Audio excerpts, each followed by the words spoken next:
On juge souvent une société à ses marges. On peut juger l'Union européenne à ses marges. Je voudrais parler, par exemple, de l'Ukraine. En France, on a pris le résultat de 2005, on l'a mis dans les toilettes, et puis on a décidé de faire revoter le Parlement sur la même chose en niant le vote du peuple français. En Ukraine, ils ont trouvé des gens qui sont encore mieux qu'eux, qui, eux, tirent sur les gens qui veulent des référendums. Ensuite, regardons ce qui se passe encore.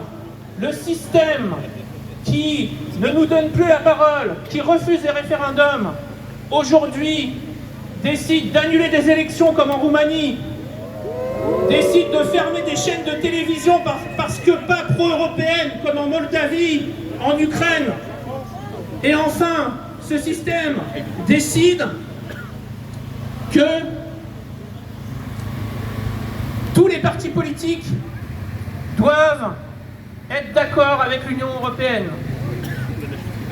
Et quand je vois certains dans la politique française qui nous expliquent qu'il faut contrôler l'immigration, mais qui ne veulent pas toucher à l'Union européenne, qui veulent que nous rétablissions notre agriculture, mais qui ne veulent pas toucher à l'Union européenne, qui veulent résoudre les problèmes de la France sans sortir de l'Union européenne, c'est une vaste hypocrisie. Et nous devons dire que si on veut résoudre nos problèmes, la seule solution c'est d'aller plus loin qu'en 2005, et c'est de faire le Frexit.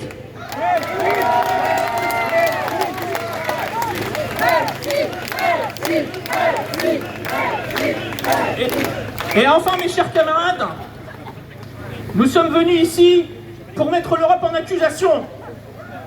Je ne suis pas européen. Vous n'êtes pas européen.